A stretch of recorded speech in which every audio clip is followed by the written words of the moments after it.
Hello, എല്ലാവർക്കും എൻ്റെ പുതിയൊരു വീഡിയോയിലേക്ക് സ്വാഗതം. വീഡിയോ ആദ്യമായിട്ട് കാണുന്നവരാണെങ്കിൽ ചാനലൊന്ന് സബ്സ്ക്രൈബ് ചെയ്യുക. തൊട്ടടുത്തുള്ള ബെൽ ബട്ടണും കൂടി അമർത്തി വെച്ച് ഞാൻ വീഡിയോ ഇടുമ്പോൾ തന്നെ നോട്ടിഫിക്കേഷൻ നിങ്ങളുടെ ഫോണിലെത്തുന്നതായിരിക്കും. അപ്പോൾ ഇന്നത്തെ വിശേഷം എന്താ വെച്ചാൽ, ഇന്ന് ഏട്ടത്തിൻ്റെ വീട്ടിൽ പോകാനുണ്ട് കേട്ടോ. അവിടെ ഒരു ഫംഗ്ഷൻ ഉണ്ട്. അതുകൊണ്ട് രാവിലെ തന്നെ വേഗം പണിയെല്ലാം ഒരുക്കി വെച്ചിട്ട് അവിടെ പോകാമെന്ന് വിചാരിക്കുന്നുണ്ട്. അപ്പോൾ ഏട്ടത്തിൻ്റെ വീട്ടിൽ ഇന്ന് ഫംഗ്ഷൻ ആയതുകൊണ്ട് ഇന്നലെ തന്നെ അവിടെ പോയിട്ടുണ്ട്. ഞാൻ എണീച്ച് വരുമ്പോൾ അമ്മേൻ്റെ ചായ പരിപാടിയെല്ലാം റെഡിയായി. അങ്ങനെ ചായയെല്ലാം കുടിച്ച് ഞാൻ അടുക്കളയെല്ലാം ക്ലീൻ ചെയ്യാമെന്ന് പറഞ്ഞു. അപ്പോൾ ആ സമയം കൊണ്ട് അമ്മ തുണി അലക്കാൻ പോയിട്ടുണ്ട്. അപ്പോൾ തുണി അലക്കി വരുമ്പോൾ എനിക്ക് വീട്ടിലെ ബാക്കി പരിപാടികളെല്ലാം കഴിയണം. അത് കഴിഞ്ഞ് കുളിച്ച് മാറ്റി ഏട്ടത്തിൻ്റെ വീട്ടിൽ പോകാമെന്ന് വിചാരിക്കുന്നുണ്ട്. പാത്രമെല്ലാം മേടിച്ച് അടുക്കളയെല്ലാം ക്ലീൻ ആക്കുമ്പോൾ തന്നെ ഒരു വിധമാവും. രാവിലത്തെ ക്ലീനിങ് പരിപാടിയെല്ലാം കാണുമ്പോൾ വിചാരിക്കും ഇനി നമ്മൾ ഇന്ന് അടുക്കളയിലേക്ക് കയറൂല എന്ന്. കുറച്ച് കഴിയുമ്പോൾ വീണ്ടും ചോറെല്ലാം വെക്കാൻ വേണ്ടിയിട്ട് വീണ്ടും വരും, അലങ്കോലാക്കി വെക്കും. ഞാൻ ഒരു ഭാഗത്ത് തുടക്കുമ്പോൾ ലച്ചുട്ടി ഒരു ഭാഗത്ത് വെള്ളമെല്ലാം കൊണ്ട് മറിക്കുന്നുണ്ട് കേട്ടോ. അതിന് ഞാൻ ഓളും അടിയായിക്കൊണ്ടാണ് ഇവിടെ പണി നടക്കുന്നുള്ളത്. പാത്രങ്ങളെല്ലാം വടിച്ച് വെച്ചിട്ട് മൊത്തം വീടൊന്നും അടിച്ച് വാരാന്ന് വെച്ചാൽ എല്ലാം അടിച്ച് വാരൽ തുടങ്ങി. അടിച്ച് വാരുന്നതായാലും ഞാൻ വായി പൂട്ടുന്നില്ല കേട്ടോ. ലച്ചുട്ടി മാച്ച് എടുത്താൽ മാച്ചിൻ്റെ മുമ്പിൽ തന്നെ വരും. ആ കാട്ട മൊത്തം ചവിട്ടി അതിൻ്റെ മേലെല്ലാം അങ്ങനെ ഞാൻ കലമ്പി നടന്ന് ഓടിച്ചിട്ടുണ്ട്. ആ സമയത്ത് ഇതാ പുറത്തേക്ക് ഓടി വന്നിട്ടുണ്ട്. ഞാനാണെങ്കിൽ മാച്ച് എടുത്ത് വീണ്ടും പുറത്ത് വന്നിട്ടുണ്ട്. ഉറക്കറിഞ്ഞിട്ടുണ്ടെങ്കിൽ ഒരു പണിയെടുക്കാൻ വിടില്ല. എന്ത് പണിയെടുക്കുമ്പോൾ എൻ്റെ ഒപ്പരം തന്നെ വരും, ഓരോന്ന് ഒപ്പിച്ചുകൊണ്ട്. എൻ്റെ വായിലത്തെല്ലാം മൊത്തം കേട്ടിട്ടാണ് വരുക. അപ്പോൾ അകത്ത് അമ്മ ഏൽപ്പിച്ച പണികളെല്ലാം കഴിഞ്ഞ് സന്തോഷത്തിൽ ഞാനിങ്ങനെ നിൽക്കുന്നു. അപ്പോൾ രാത്രി കാറ്റെല്ലാം ഉള്ളതുകൊണ്ട് മാങ്ങയെല്ലാം വീണിട്ടാച്ച മാങ്ങയും പേരൊക്കെ എന്തെല്ലാം കൊണ്ടുവച്ചിട്ടുണ്ട്. അതെല്ലാം തിന്നാൻ നേരമില്ല. ഇനിയിപ്പോൾ അങ്ങ് പോവണ്ടേ. അകത്തെ ഒരുവിധമെല്ലാം ഒപ്പിച്ച് ശരിയാക്കി വെച്ചിട്ട് നമ്മൾ രണ്ടാളും പുറത്തിറങ്ങി മുറ്റടിക്കൽ പരിപാടി. ഇന്നലെ വൈകുന്നേരം വലിയ കാറ്റും മഴയെല്ലാം വന്നുകൊണ്ട് മുറ്റമൊന്നും അടിച്ച് വാരിയിട്ടില്ല. വെറുതെ മഴയത്ത് എന്തിനാണ് അടിച്ച് വരുന്നതെന്ന് വെച്ചിട്ട് അടിച്ചിട്ടില്ല. കാറ്റ് വരുമ്പോൾ ചപ്പെല്ലാം മുറ്റത്തിങ്ങനെ നിറഞ്ഞു നിന്നിട്ടുണ്ട്. ഞാൻ പുറത്തിറങ്ങണ്ടെന്ന് നോക്കി നിൽക്കലാന്നല്ലേ ചുട്ടീൻ്റെ പരിപാടി. മുറ്റത്ത് നമ്മളിപ്പോൾ പണ്ടത്തെ പോലെ തന്നെ ചാണം മെഴുകൂട്ടാ. ചാണം മെഴുകുന്നതുകൊണ്ട് അടിച്ച് വാരുമ്പോൾ ആ ചാണപ്പൊടി എല്ലാം ഉണ്ടാവും. അപ്പോൾ ഞാനിങ്ങനെ കലമ്പുന്നുണ്ട്, പൊടി വരുന്നുണ്ട്, അങ്ങ് മാറി നിൽക്കുന്നില്ല. അതൊന്നും കേൾക്കുന്നേയില്ല. മുറ്റത്തിൻ്റെ പണിയെടുക്കാൻ ഞാൻ പറഞ്ഞു നമുക്ക് വലിയ മുറ്റം വേണം. നീ വലിയ മുറ്റമാക്കിയതിൻ്റെ പണി ഇപ്പല്ലേ അറിയുന്നത്. അടിച്ച് വാരിയാലും തീരൂല. മുമ്പിലും ബാക്കിലെല്ലാം ആയിട്ട് വലിയ മുറ്റമുണ്ട്. അത് അടിച്ച് വാരി കഴിയുമ്പോൾ തന്നെ ഒരു വിധമാവും. ഒരു ദിവസത്തിൽ അടിക്കാണ്ട് നിൽക്കാനുള്ള പറ്റൂല. പൊള്ളി ചപ്പും കാട്ടെല്ലാം വീണിട്ടുണ്ടാവും. നല്ല വെള്ളമെല്ലാം വീഴുന്നതുകൊണ്ടും വളമെല്ലാം ഇടുന്നതുകൊണ്ട് നിറയെ പൂവെല്ലാം ആയിട്ടുണ്ട് ഇപ്പോൾ. അപ്പോൾ കുറേ ആൾ നമ്മളെ വീട് ചോദിച്ചിട്ടുണ്ടായി, ഇതാന്ന് കേട്ടോ വീട്. അപ്പോൾ ഞാൻ ഈ വീടിൻ്റെ ഫുൾ വീഡിയോ ഒരു ഹോം ടൂർ ഞാൻ മുന്നേ ചെയ്തിട്ടുണ്ട്. അപ്പോൾ ഇത് കാണാത്തവരൊന്ന് കയറി കണ്ടു നോക്കട്ടെ എൻ്റെ വീട് എങ്ങനെയുണ്ട് എന്നുള്ളത്. എനിക്ക് 3 വയസ്സുള്ള സമയത്താണ് നമ്മൾ ഈ വീട്ടിലേക്ക് വന്നത്.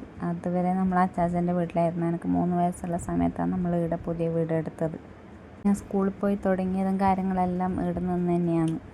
ഇവിടെ വലിയ ചൂടൊന്നുമില്ല കേട്ടോ. അടുത്ത പുഴയെല്ലാം ഉള്ളതുകൊണ്ട് നല്ല തണുപ്പല്ലാന്ന്. അതുകൊണ്ട് ചെടിയെല്ലാം അങ്ങനെ പെട്ടെന്ന് കരിഞ്ഞു പോകുന്നില്ല.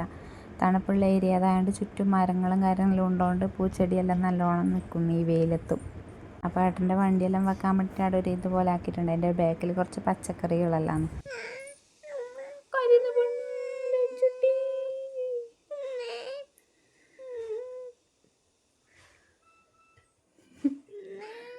അഭിനയ കുലവതി ലച്ചുകുട്ടി.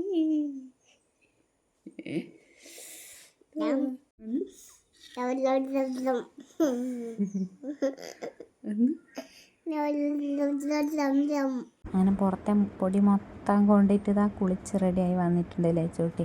കുളിക്കുന്നവരെ ഞാൻ പുറത്ത് വിടും, പിന്നെ വിടൂല. ഇനി വിടുന്നത് വൈകുന്നേരം ഒരു 5 മണിയെല്ലാം ആകുന്ന സമയത്താണ്. അത് കഴിഞ്ഞിട്ട് വേഗം കുളിച്ച് ആത്തി കയറ്റല്ല. വൈകുന്നേരം പൊടിയായാലും സാരമില്ലല്ലോ എന്ന് വെച്ചിട്ട് വൈകുന്നേരം രാവിലെയും കുറച്ച് സമയം അവളെ പുറത്ത് കളിക്കാൻ വിടും. അപ്പോൾ ഇങ്ങനെ ഇരിക്കുന്നില്ല. അപ്പോൾ നമുക്ക് പോകാമല്ലോ എന്നെല്ലാം പറഞ്ഞിട്ട് ഇങ്ങനെ സോപ്പിട്ട് ഞാൻ ചൊട്ടയും കൺമഷിയും എല്ലാം വരച്ച് കൊടുക്കലാണ്. വീട്ടിൽ നിന്ന് ഞാൻ കൺമഷി അങ്ങനെ വരച്ച് കൊടുക്കലൊന്നുമില്ല. എവിടെയെങ്കിലും പോകുമ്പോൾ എനിക്ക് നല്ല മൂടുണ്ടെങ്കിൽ ഞാൻ കണ്ണെല്ലാം എഴുതി കൊടുക്കും. അല്ലാണ്ട് ഒരു ചൊട്ട മാത്രം വെച്ചിട്ട് അങ്ങ് വിടും. ഒരു വയസ്സ് വരെ ഞാൻ പിരികം, കണ്ണ് അങ്ങനെയുള്ള എഴുതൽ അതെല്ലാം ഉണ്ടായി. ഇപ്പം ഞാൻ അങ്ങനെയൊന്നും ഇടൂല. ജസ്റ്റ് ഒന്ന് ചൊട്ട വെച്ചിട്ട് ആടെ വിടലാണ്. ഇന്ന് പിന്നെ എന്തോ അനങ്ങാണ്ട് അടങ്ങി നിന്ന് തന്നുകൊണ്ട് ഞാൻ കണ്ണെല്ലാം ഒന്ന് എഴുതി കൊടുത്തന്നേ ഉള്ളൂ. ഇവളെ ഒരുക്കി വെച്ചിട്ട് വേണം എനിക്ക് മാറ്റാൻ വേണ്ടിയിട്ട്. ഞാൻ ഒരുങ്ങിയിട്ടെല്ലാം വരുമ്പോൾ ഇവൾ മൊത്തം മണ്ണെല്ലാം പിറങ്ങിയിട്ടുണ്ടാവും എന്ന് എനിക്ക് ഉറപ്പാണ്. എന്നാലും മുമ്പ് ഓളെല്ലാം ഒരുക്കി വെച്ചിട്ടുണ്ട്. അങ്ങനെ എൻ്റെ കുളിയെല്ലാം കഴിഞ്ഞ് വന്നിട്ടുണ്ട്. അപ്പോൾ ഇനിയാണ് എൻ്റെ മേക്കപ്പ് സെക്ഷൻ. എൻ്റെ മേക്കപ്പ് സെക്ഷൻ കണ്ടിട്ട് നിങ്ങൾ ചിരിക്കരുത് കേട്ടോ. കുറേ മേക്കപ്പ് സംഭവം അങ്ങനെയൊന്നുമില്ല, ജസ്റ്റ് ഒരു ഫെയർ ആൻഡ് ലവ്ലി ഇടും, അത് കഴിഞ്ഞിട്ട് നമ്മളെ പോൺസിൻ്റെ പൗഡർ ഇടും, ഒരു കണ്ണെഴുതും, അത്രയേ ഉള്ളൂ എൻ്റെ മേക്കപ്പ്. അല്ലാണ്ട് കൂടുതലായിട്ട് ഉള്ള മേക്കപ്പ് ഒന്നുമില്ല.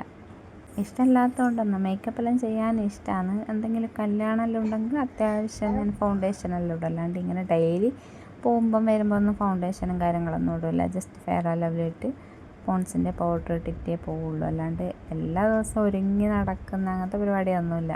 ഭയങ്കര മടിയാണ് ഇങ്ങനെ ഒരുങ്ങിക്കൊണ്ടിരിക്കാൻ. എല്ലാ ദിവസവും വിചാരിക്കും രാവിലെ തന്നെ ഒരുങ്ങി നിൽക്കണം എന്നല്ല, പക്ഷെ ഭയങ്കര മടിയാണ്. അതുകൊണ്ട് അവിടെ പോകുമ്പോൾ തന്നെ ഒരുങ്ങാൻ ഭയങ്കര മടിയാണ്. ഈ അടുത്തായിട്ട് എനിക്ക് ഭയങ്കര മടിയാണ്, എല്ലാ കാര്യത്തിലും മടിയാണ്. അത് എന്നാന്നുള്ള നാളെ മുതൽ ശരിയാക്കണം എന്നങ്ങനെ വിചാരിക്കും, പക്ഷെ ശരിയാക്കാൻ പറ്റുന്നില്ല. അപ്പം എനിക്കാർക്ക് മോട്ടിവേഷൻ തരുന്നുണ്ടെങ്കിൽ വേഗം തന്നോളൂ കേട്ടോ. എൻ്റെ മടി മാറ്റാനുള്ള മോട്ടിവേഷൻ ഉണ്ടെങ്കിൽ പറഞ്ഞോളൂ. പ്രത്യേകിച്ച് എൻ്റെ വീട്ടിൽ വന്നുകൊണ്ടും തോന്നുന്നു ഭയങ്കര മടി, എല്ലാ കാര്യത്തിലും പൊതുവേ മടിയാണ്. ഇപ്പം പിന്നെ പറയേണ്ട ആവശ്യമില്ല, നമ്മളെ വീട്ടിലല്ലേ എല്ലാം ഇങ്ങനെ ആടിപ്പാടി നടന്ന് കളിച്ചു കൊടുക്കും. അങ്ങനെ എൻ്റെ പൗഡറും ഫെയർ ആൻഡ് ലവ്ലിയെല്ലാം ഇട്ട് കഴിഞ്ഞിട്ട് ഒരു ചൊട്ടയിട്ട് കൊടുക്കലാണ്. എൻ്റെ മേക്കപ്പിൻ്റെ അടുത്ത് താഴെ നടക്കുന്നത് നിങ്ങൾ കാണുന്നുണ്ടോ? അവൾക്ക് എന്തെല്ലാം വേണോ, ഏതെല്ലാം വേണോ, കൺമഷി വേണം, എന്തെല്ലോ വേണം, അതാണ് ഓളെൻ്റെ ബാക്കിൽ നിന്ന് നടക്കുന്നത്. ജസ്റ്റ് കണ്ണെല്ലാം വിളവളാന്നിരിക്കുന്നതുകൊണ്ട് ഒരു കണ്ണെഴുതി കൊടുക്കുന്നുണ്ട്. ആ കണ്ണെഴുതുന്ന സമയത്താണെങ്കിൽ ഓളാണെങ്കിൽ ടേബിൾ മേൽ കയറുന്നുണ്ട്. അതിനാണ് ഞാനിപ്പോൾ കലമ്പുന്നുള്ളതോളം. കറണ്ടില്ലാത്തതുകൊണ്ടാണ് ഞാൻ പുറത്തിങ്ങനെ കഷ്ടപ്പെട്ട് ഇങ്ങനെ ചെയ്യുന്നത്.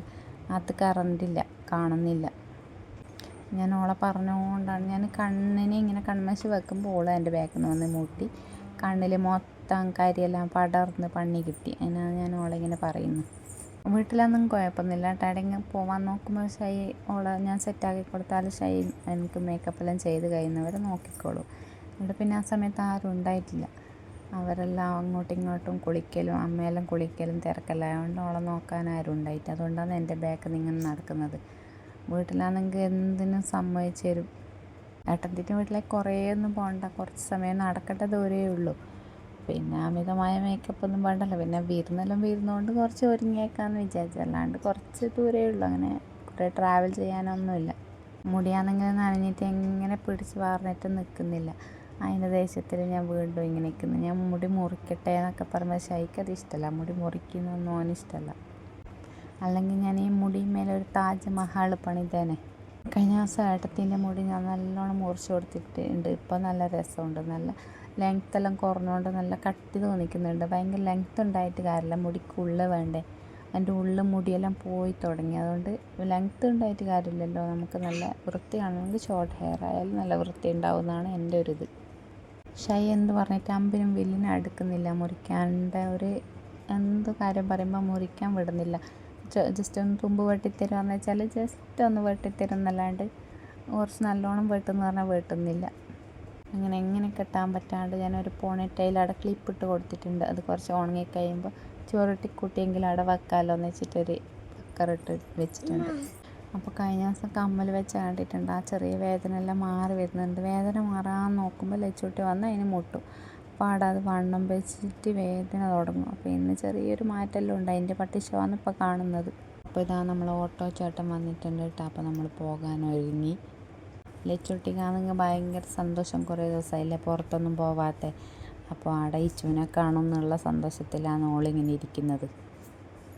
അപ്പോൾ അവിടെ എത്തുമ്പോൾ ഏട്ടത്തി എല്ലാവർക്കും ജ്യൂസെല്ലാം കൊണ്ട് തന്ന്, നല്ല ആപ്പിൾ ജ്യൂസും എല്ലാം സെറ്റാക്കി വെച്ചിട്ടുണ്ടായിരുന്നു നമ്മൾ പോകുമ്പോൾ. അങ്ങനെ ജ്യൂസെല്ലാം കുടിച്ച് കുറച്ച് വർത്താനെല്ലാം പറഞ്ഞ് അങ്ങനെ ചായയെല്ലാം കുടിച്ച് ചിക്കൻ ചെല്ലിയും പത്തിരിയും ചായ ഉണ്ടായിരുന്നു. അങ്ങനെ നമ്മൾ ചായയെല്ലാം കുടിച്ച് എല്ലാവരും പാടിയിരുന്ന് കുറേ വർത്താനെല്ലാം പറഞ്ഞ്. അപ്പോൾ ഇച്ചു ആണെങ്കിൽ ഇന്നലെ വൈകുന്നേരമാണ് ഏട്ടത്തിൻ്റെ വീട്ടിൽ പോയത്. പക്ഷേ ഓക്ക് എന്നെ ഒരു വർഷമായിട്ട് കാണാത്ത പോലത്തെ സ്നേഹമായിരുന്നു ഇന്ന് ഞാൻ അവിടെ പോയി നോക്കുമ്പോൾ. ഓളെ കളിപ്പാട്ടവും സംഭവങ്ങളെല്ലാം എടുത്ത് എന്നെ കൊണ്ട് കാണിച്ച് തരുന്നുണ്ട്. അപ്പോൾ ഏട്ടത്തിൻ്റെ അനിയന്മാരിലിരുന്ന് വർത്താനം പറയുന്നുണ്ട് കേട്ടോ. അപ്പോൾ പുതിയ രണ്ട് കപ്പിൾസ് ഉണ്ട്, അവർക്കുള്ള വിരുന്നാണ് ഇന്നിവിടെ നമ്മൾ ഒരുക്കിയിട്ടുള്ളത്. രസമായിരുന്നു കേട്ടോ, എല്ലാവരും ഒരുമിച്ചിട്ട് ഇങ്ങനെ വർത്താനെല്ലാം പറഞ്ഞ് ഇങ്ങനെ ഇരിക്കാൻ. കുറേ ആയി ഇങ്ങനെ എല്ലാവരും കൂടിയിട്ട്. അങ്ങനെ പിള്ളേരെല്ലാം നാടെ ഗെയിമെല്ലാം കളിക്കുന്നുണ്ട്. അത് കഴിഞ്ഞ് നമ്മളെ കല്യാണ ആൽബം എടുത്ത് ഒരാളെ നോക്കി ഇങ്ങനെ ചിരിക്കലും കാരണം കല്യാണ ആൽബം എത്ര നോക്കിയാലും ഭയങ്കര ചിരി വരും ഓരോരാളെ കാണുമ്പോൾ. അത് കഴിഞ്ഞിട്ട് എല്ലാവരും ഫുഡ് കഴിക്കൽ തുടങ്ങി. ബിരിയാണിയും ചിക്കൻ പൊരിച്ചതും പായസം അങ്ങനെ ലൈറ്റ് അടിപൊളി ഫുഡെല്ലാം അടിപൊളി സെറ്റപ്പായിരുന്നു. ഇവരെല്ലാം ഫുഡ് കഴിക്കുന്ന സമയത്ത് ഞാൻ ഇച്ചുവിനും ലച്ചുവിനും ഫുഡ് കൊടുക്കുന്നുണ്ട്. അവരെ ബാക്കിൽ നിന്ന് ഓടുന്നുണ്ട് ഞാൻ. അവർക്ക് ഫുഡ് കൊടുക്കാൻ തുടങ്ങിയാൽ എന്തായാലും നിങ്ങളായിരുന്നോ വേണ്ട ഫുഡ് കൊടുക്കൽ തുടങ്ങിയേന്. അപ്പം ഞാൻ വീഡിയോ എടുക്കുമ്പോൾ ഒരാളെന്തല്ലോ പറഞ്ഞു ചിക്കൻ പരിപാടിയില്ല. അപ്പോൾ നല്ല രസമുണ്ടായിരുന്നു. ഇന്നത്തെ ദിവസം എന്തായാലും അടിപൊളി. ആ ചോറെല്ലാം തിന്ന് കഴിഞ്ഞ് 2 സുന്ദരികൾ ഇവിടെ ഇരിക്കുന്നുണ്ട്. പായസം കുടിക്കലായിരുന്നു. മുഖത്ത് മൊത്തം പായസം. നമ്മൾ വീട്ടിൽ നിന്ന് എന്താക്കി കൊടുത്താലും അവർക്ക് കുടിക്കാനുള്ള ഒരു ഇതുണ്ടാവില്ല. പക്ഷേ ഇങ്ങനത്തെ ഫങ്ഷനെല്ലാം പോയി കഴിഞ്ഞാൽ ലച്ചുട്ടിയാലും ഇച്ചുവാലും ഭയങ്കര ആസ്വദിച്ചിട്ടെല്ലാം ഫുഡ് കഴിക്കും. അതുകൊണ്ട് ഇവിടെ പുറത്ത് ഇവിടെ കൊണ്ടുപോകുന്നതിനെ കൊണ്ട് എനിക്ക് വലിയ ടെൻഷനൊന്നുമില്ല. എല്ലാവരും ഒന്നിച്ചിരുന്നെല്ലാം ഫുഡെല്ലാം കഴിച്ചോളും നല്ലോണം. അങ്ങനെ ഫുഡെല്ലാം കഴിച്ച് കഴിഞ്ഞിട്ട് എല്ലാവരും വെറ്റില മുറുക്കുന്നുണ്ട് കേട്ടോ. എല്ലാവരും ഒത്തുകൂടുമ്പോൾ ഒരു വെറ്റില മുറുക്കുന്ന പരിപാടിയെല്ലാം പണ്ടുള്ളതല്ല. ഞാൻ ഇപ്പോൾ കുറേ ആയി കാണാണ്ട്. പക്ഷേ ഇന്നെല്ലാവരും പിള്ളേരെല്ലാം കൂടി വെറ്റിലയെല്ലാം മുറുക്കി. അത് കഴിഞ്ഞിട്ട് നമ്മൾ നേരെ തിരിച്ച് വീട്ടിലേക്ക് വന്ന് ലച്ചുവിനും ഇച്ചുവിനും ഉറക്ക് വരുന്നുണ്ട്. അപ്പോൾ ഏട്ടത്തി വന്നിട്ടില്ല. ഞാനും അമ്മയും ഏട്ടനും പിള്ളേരും നേരെ വീട്ടിലേക്ക് വന്നു. ലച്ചുവിൻ്റെ ഉറക്ക് വന്ന് വീകാനായതിന് ഭയങ്കര ചൂട്. കാറിൻ്റെ ഉള്ളിൽ കയറുമ്പോൾ ചൂട്. അപ്പോൾ ഇന്നത്തെ വീഡിയോ ഇത്രയേ ഉള്ളൂ. വീഡിയോ ഇഷ്ടമായി സബ്സ്ക്രൈബ് ചെയ്യുക. Tata bye see you. Tata പറഞ്ഞ ലച്ചുട്ടി. അയ്യോ ഉറക്കം വരുന്നുണ്ടാ? അതിനങ്ങനെ